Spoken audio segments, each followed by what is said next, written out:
Grâce et bénédiction à vous tous, frères et sœurs, pour cette première vidéo. Voilà, euh, ça me trottait dans l'idée depuis un moment d'être avec vous, de pouvoir communiquer comme ça et que vous puissiez poser, surtout ceux qui sont très loin, un visage sur votre pasteur. Voilà. Euh, Grâce et bénédiction à vos familles, à vos proches, particulièrement à tous ceux qui sont malades, voilà, qui sont en souffrance. Aujourd'hui, nous fêtons la Sainte Trinité. Alors, grand mystère, mais j'aborderai juste cette fête par le biais de l'œcuménisme. Alors, la Trinité, c'est un seul Dieu en trois personnes, une seule nature, trois personnes, Père, Fils et Saint-Esprit. Mais une seule nature, une nature divine commune. Euh, et tout cela vécu dans une relation d'amour, d'échange, amoureux. Voilà. En grand résumé, Saint Thomas et Saint Augustin en diraient beaucoup plus, mais voilà, c'est pas le sujet du jour. Je leur laisse, enfin voilà, vous pouvez toujours aller consulter les grands théologiens, mais c'est pas le sujet du jour. Aujourd'hui, je voudrais appuyer sur la relation qu'il y a entre Trinité et œcuménisme. Euh, la Trinité, vous savez ce que dit le Seigneur quand, dans l'évangile de Saint Jean, au chapitre 17, versets 21 et suivant, euh, il prie, donc c'est avant sa passion, euh,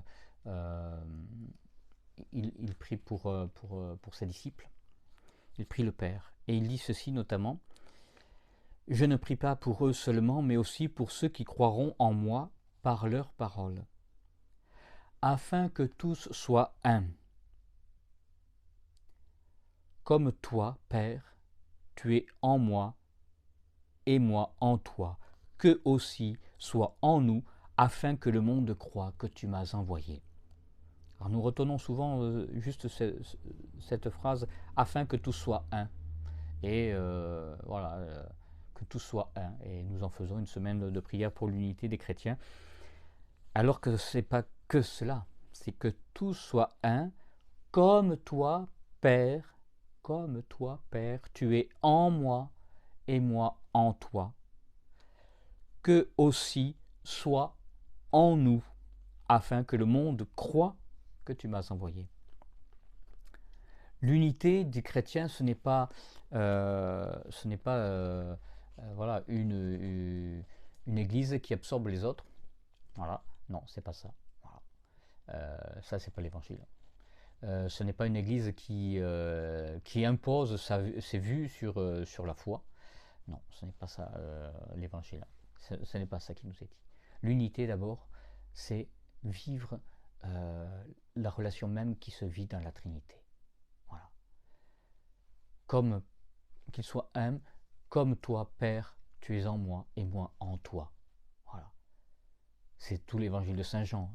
Demeurez en mon amour, demeurez en mon amour. Et la vie fraternelle que nous devons avoir entre églises, c'est d'abord cela, vivre de cet amour trinitaire. Puiser notre amour fraternel dans cet amour trinitaire. Il n'y a pas lieu de... Vous savez, euh, j'aime bien dire qu'il faut un peu de religion, mais beaucoup de foi. Voilà. Et la vie d'église, c'est cela, il me semble. C'est avoir, oui, un peu de religion parce qu'il faut organiser les choses un peu, mais beaucoup de foi surtout. Voilà. Il ne faut pas inverser les rôles. Voilà. Il ne faut pas mettre beaucoup de religion et peu de foi, mais surtout vivre de cet amour trinitaire. Et l'œcuménisme, l'unité des chrétiens, on n'a pas à la limite, on n'a pas à prier pour l'unité des chrétiens. Mais on a à louer le Seigneur, à le remercier, à être dans l'action de grâce pour l'unité qui est déjà là. Parce que nous confessons tous le même Seigneur, nous avons tous le même Père. Nous confessons tous que Jésus est notre Seigneur et Sauveur. Tous. catholiques, romains, vieux catholiques, protestants, orthodoxes, etc., etc. Tous, nous faisons le même constat, nous avons la même foi, la même base. Alors nous avons des différences sur...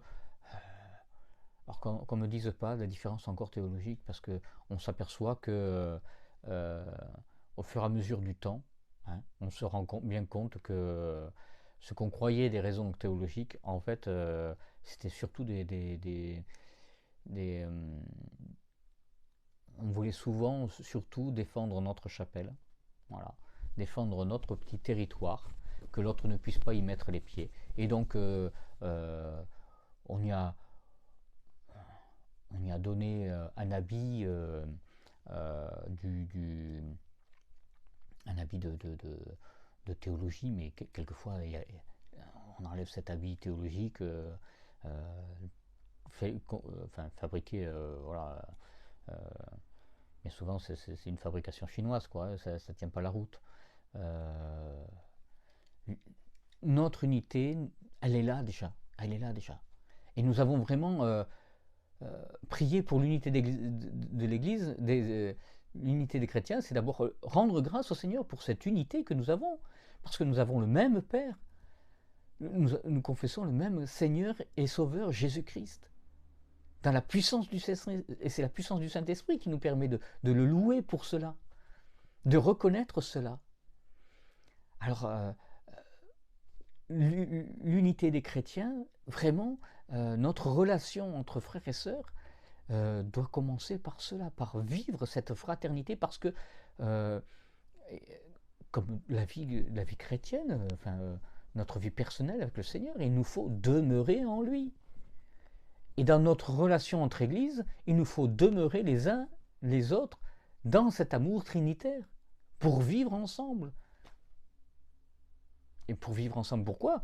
Ça nous est dit, pour que le monde croie que tu m'as envoyé. Ce n'est pas simplement pour faire une chouette famille. Non, c'est parce que l'enjeu, c'est ça. C'est pour que le monde soit sauvé, pour qu'il croie que le Père a envoyé le Fils pour sauver le monde. Mais notre orgueil est passé par là, dans l'histoire, comme aujourd'hui encore. Et nous essuyons les pieds devant la porte de cette unité-là, qui est pourtant là. Alors ça m'agace toujours quand je vois des églises qui rebaptisent. Comment tu peux nier l'œuvre du Seigneur? Voilà, il a été baptisé comme le Seigneur le demande, au nom du Père, du Fils et du Saint-Esprit. Qu'est-ce que ça veut dire, ça? Qu'est-ce que ça veut dire? Vous connaissez ce passage peut-être dans Marc 9, chapitre 9, verset 38 et suivant, 38-40. C'est édifiant. Donc c'est les disciples qui reviennent de mission. Jésus les avait envoyés en mission, ils reviennent de mission, ils racontent au Seigneur comment ça s'est passé. Et notamment ils disent ceci: Maître, nous avons vu quelqu'un qui chassait des démons en ton nom, et nous lui avons interdit parce qu'il ne nous suit pas. Alors ça, dans l'histoire des églises, dans l'histoire de la chrétienté, on l'a vu plus d'une fois. Et pourtant, c'était pas nouveau ce cas-là. Voilà. Il y a des gens qui proclament les protestants aussi, ils ont proclamé le Seigneur, le même Père, hein, mais d'une façon un peu différente, un peu innovante, avec des travers peut-être, oui, mais voilà, ils ont suivi ce que le Seigneur leur demandait. Et interdiction. L'histoire des vieux catholiques, c'est ça aussi. Enfin voilà. Souvent, voilà, pour défendre sa chapelle, voilà, on interdit. Ah non, t'as pas signé chez nous, on ne t'a pas sur la liste officielle, donc tu peux pas, hein, non. Mais c'est pas nous, hein. C'est pas l'Église qui commande. C'est le Seigneur qui commande à l'Église. L'Église n'est que servante de son Seigneur. Il ne faut pas inverser les rôles. Il ne faut pas inverser les rôles. Et donc, Jésus répond. Et il ne répond pas en disant ouais, vous avez raison, faut l'interdire, faut l'excommunier, faut. Non, c'est pas ça qu'il dit. Au verset 39, Mais Jésus dit, ne lui interdisez pas, car il n'est personne qui, faisant une œuvre de puissance, en mon nom, puisse aussitôt parler mal de moi. Car celui qui n'est pas contre nous est pour nous. Alors, entendons-nous bien, hein, car celui qui n'est pas contre nous, c'est pas contre l'Église catholique romaine ou contre l'Église évangélique ou l'Église baptiste ou je ne sais quoi. C'est celui qui n'est pas contre ma parole, contre mon Père et moi. Il ne peut, celui qui n'est pas contre nous, il est pour nous. Le Seigneur Jésus, c'est dingue, hein, mais on n'a rien retenu en fait de la parole de Dieu, quoi. De suite, on juge, on interdit, on dit ah mais c'est des mécréants, ah mais ceux-là ils n'ont rien compris. Mais on n'arrive pas à se dire que mais le Seigneur agit en eux. Mais le Seigneur il n'est pas limité, hein, c'est l'Éternel. Même l'univers ne peut pas. On veut l'enfermer dans une boîte, mais même l'univers ne peut pas le contenir au Seigneur. Alors pourquoi son œuvre, il faudrait l'emballer, la séquestrer dans une boîte, dans un moule bien défini? Non, le Seigneur, son esprit, c'est comme le vent, il va, il vient, où il veut, quand il veut, comme il veut. Alors, soyons plus dans l'admiration, dans la louange pour l'œuvre du Seigneur chez nos frères. Certes, c'est nos frères. Déjà, si on arrivait à parler des autres églises en disant nos frères, déjà c'est déjà un miracle. Ça serait déjà un grand pas. Et vous voyez, le Seigneur, il agit tout le temps. Enfin voilà, c'est son œuvre de puissance en son nom. Dans toutes les églises, il y a des saints. Dans toutes les églises, il y a des miracles. Des gens qui sont guéris, oui. Comme dans l'évangile, des aveugles qui retrouvent la vue, oui, bien sûr. Il y a des conversions. Il y en a qui changent radicalement de vie pour le Seigneur, parce qu'ils sont complètement retournés. Et ils n'ont pas tous signé. Et pourtant, tout ça, ça ne se passe pas forcément dans une seule église. C'est pas l'exclusivité. L'œuvre de l'Esprit Saint n'est pas l'exclusivité commerciale d'une église. Du tout, du tout. Et puis, dans toutes les églises, quelles qu'elles soient, il y a des martyrs. Des frères et sœurs qui donnent leur sang, leur vie, pour témoigner de l'amour du Seigneur, pour suivre leur Seigneur. Dans toutes les églises. Hein. Et particulièrement en ce moment, on le voit bien, on peut les critiquer, les évangélistes, mais ils donnent le prix du sang. Ils donnent le prix du sang. Les martyrs des premiers siècles, là, on les voit. Alors c'est sûr, ils restent pas, comment dire, ils sont pas confortablement installés dans leur petite paroisse au quotidien. Non, ils vont selon ce que le Seigneur leur demande et ils vont annoncer la parole de Dieu. Parce que c'est cela qui nous est dit dans l'Évangile. Tout cela c'est pas pour un confort personnel que l'on croit au Seigneur.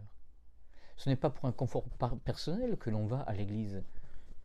Ce n'est pas simplement pour un confort personnel que l'on va se servir. Ouais, je vais prendre l'hostie. Alors j'arrive un quart d'heure un quart d'heure après le début de la messe et je pars un quart d'heure avant parce que dès que j'ai pris l'hostie, c'est bon, j'ai pris ce que j'étais venu chercher. Tout le reste, ça me gave et donc je repars. Non, c'est pas ça. On vient se nourrir pour annoncer les merveilles du Seigneur, pour que le monde croie. On vient demeurer en son Seigneur, tous ensemble, frères et sœurs, pour que le monde croie. Alors, vous voyez, c'est cela que je voulais, en ce jour de la fête de la Trinité, c'est sur ce point-là que je voulais appuyer, pas vous faire un cours de théologie, de toute façon maintenant je ne sais même pas si je serais capable, mais c'est surtout dire ça, louer le Seigneur dès à présent, louer le Seigneur. Ne demandons pas une unité de façade, ne demandons pas, ne croyons pas que l'unité des chrétiens se fera euh, une maison mère qui va récupérer toutes les autres. C'est pas ça. Mais déjà, louons le Seigneur, soyons dans l'action de grâce pour l'œuvre, son œuvre, l'œuvre de son esprit dans les communautés qui nous entourent, dans les communautés qui ne sont pas les nôtres, dans les traditions qui ne sont pas les nôtres, mais reconnaissons l'œuvre du Seigneur déjà dans ces communautés-là. Et louons le Seigneur tous ensemble parce que nous sommes déjà un si nous demeurons dans le Seigneur. Nous sommes déjà un si nous demeurons en lui. De facto, nous sommes déjà un parce que nous confessons le même Père. Nous confessons le même Seigneur Christ, Jésus Sauveur de toute l'humanité. Et nous vivons surtout, aussi du moins, nous vivons tous du même esprit. Et les œuvres, on en voit le fruit. Alors vous savez, il y a le péché de tout être humain, le premier des péchés, et par extension de toutes les églises, c'est l'orgueil. C'est l'orgueil. Croire que on a la vérité, voilà, qu'on détient la vérité, alors qu'on n'a pas la vérité. On connaît celui qui est la vérité. C'est tout à fait différent. On n'est pas propriétaire de la vérité. Mais nous confessons que nous connaissons celui qui est la vérité, le Christ Jésus, chemin, vérité et vie. Et cet orgueil nous fait faire des conneries, enfin, nous fait faire des guerres, nous battre entre nous, entre chrétiens, entre chrétiens, entre chrétiens. Mais il n'y a pas besoin de relire simplement ce qui s'est passé il y a quelques siècles, mais encore aujourd'hui, hein, enfin, entre chrétiens, on ne se loupe pas, parce que voilà, on ne demeure pas en vérité dans l'amour de Dieu, dans cet amour trinitaire. Parce que si nous demeurions en vérité dans l'amour de Dieu, dans cet amour trinitaire, nous serions dans l'action de grâce pour ce que le Seigneur fait dans notre frère, de traditions différentes. Parce que le Seigneur, s'il a envie de prendre un autre chemin pour annoncer son évangile, pour sauver des âmes, de quel droit on va dire au Seigneur, à son Esprit Saint, ah mais non, écoute, c'est pas prévu comme ça, nous dans notre rapport là, dans notre concile, dans notre ceci, dans notre cela, ah ben non, non, dans notre planification, c'est pas possible, c'est pas possible de passer par ce chemin-là, non, non, non, il faut prendre cette route, respecter bien les panneaux, non mais c'est pas ça, l'Esprit Saint, il agit pas comme ça, il va où il veut, il fait comme il veut, c'est le Seigneur quand même, c'est le Seigneur. Alors pas trop de religion, mais beaucoup de foi, beaucoup d'amour. Et il y a un exemple qui est tout simple et qui témoigne bien encore aujourd'hui, de cette difficulté de voir dans l'autre, de traditions différentes, un frère en Christ. C'est toutes ces églises fermées. Voilà. Alors, particulièrement en France, vous savez que les affectataires, c'est depuis la loi de séparation de l'Église et de l'État, enfin des Églises et de l'État, c'est l'Église à 99,9% du temps, c'est les Églises catholiques romaines, c'est l'Église catholique romaine qui est affectataire des Églises que nous avons ici. Ce qui en soi, bon voilà, c'est l'histoire, mais de voir que cette église-là préfère voir ses bâtiments fermés plutôt que de les ouvrir et de les prêter, enfin de permettre du moins à d'autres communautés de traditions chrétiennes différentes de pouvoir faire vivre la louange du Seigneur? Ben non. Mais voilà, l'orgueil de cette église, comme pour toutes les autres, je prends celle-là parce que bon, c'est un peu d'actualité, excusez-moi, mais euh, ces églises, elles sont fermées. Pourquoi? Ces bâtiments, ils sont fermés. Pourquoi? Parce que cette église, elle sème ce qu'elle a récolté. Elle a semé dans le silence, dans l'omerta, avec ce qu'on sait aujourd'hui, mais ça se savait déjà à l'époque. Tout le monde le savait, mais personne ne disait rien. La pédophilie, voilà. Enfin, les enfants de cœur d'hier, c'est normal qu'ils ne reviennent pas aujourd'hui. Enfin, et encore, euh, heureusement, le Seigneur est toujours là et j'en connais et il est toujours là et il prend soin d'eux parce que le Seigneur ne lâche jamais ses enfants. Voilà, tout simplement. L'Église, elle, elle pense plus à sa gueule et lâche facilement ses enfants plutôt que. Mais le Seigneur, jamais. Non, non, jamais, jamais. Donc voilà, voilà, il n'y a pas de secret. On récolte ce que l'on sème. Euh, ils ont récolté l'orgueil et ils ont semé, pardon, dans l'orgueil, dans le silence et dans l'omerta. Voilà, aujourd'hui, il ne faut pas s'étonner que ils veulent pas reconnaître que l'œuvre de l'Esprit Saint dans d'autres communautés, dans d'autres, voilà. Enfin, je parle de l'Église catholique romaine, mais dans d'autres communautés de traditions différentes, protestantes ou autres, c'est pareil. On voit le même phénomène. On a du mal à comprendre, à accepter que le Seigneur puisse se dépatouiller et envisager des chemins différents que ce que nous avions conceptualisé. C'est dingue, hein, c'est dingue. Nous avons du mal. Alors que bon, voilà, c'est le principe même de la vie en Christ. Le Seigneur, voilà, il est libre, le Seigneur. Arrêtons de le mettre dans des stéréotypes, dans enfin, voilà, s'il a envie de passer par la montagne, par un chemin de travers, peu importe, enfin voilà, le Seigneur écrit droit avec des chemins, avec des lignes courbes, comme dit le proverbe portugais, voilà, il nous met où il veut, voilà. Mais c'est lui qui mène la barque, c'est lui qui mène la barque. C'est pas nous, hein. Nous avons qu'une seule chose à faire, c'est demeurer en lui, demeurer en lui, demeurer dans cet amour trinitaire, demeurer en lui. Voilà, voilà, c'était une première vidéo comment dire, pour être en contact avec vous et vous partager aussi en fonction des fêtes que nous avons et en fonction voilà, ce que le Seigneur m'inspire ou pas. Plus, voilà. Euh, alors, vous savez, je ferai prochainement une vidéo pour. On va. Vous voyez, le chemin.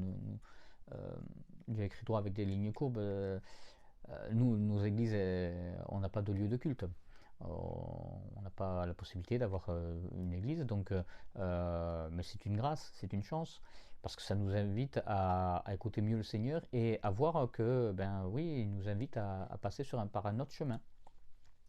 Et cet autre chemin, c'est cette expérience que nous avons lancée depuis peu de maisonnée, des oikos, comme on dit en grec, des maisonnées, c'est-à-dire c'est une personne, ou ça peut être à tour de rôle, qui est sur un petit groupe d'une dizaine de personnes, peut-être moins, l'idéal c'est moins, de se retrouver pour partager alors un moment de convivialité, oui, ça c'est important pour la vie fraternelle, mais c'est aussi l'occasion de partager aussi la parole de Dieu, et enfin de partager dans la louange, dans l'action de grâce, tout ce qui fait notre vie, nos difficultés aussi, vécues, posées dans l'action de grâce.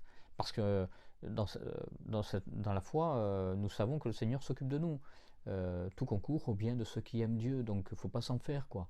Il ne faut pas s'en faire, mais il faut le porter communautairement dans l'action de grâce et bénir le Seigneur pour son œuvre, parce qu'il s'occupe toujours de nous. Il ne nous laisse jamais tomber. Voilà. Et donc, ce fonctionnement des maisonnées, alors c'est le fonctionnement que nous avons ici dans le Gers, mais nos frères qui sont voilà, par internet en Alsace ou du côté de Lyon ou Nice, enfin un peu partout, faut pas hésiter, hein, vous pouvez le faire, enfin il n'y a pas besoin voilà.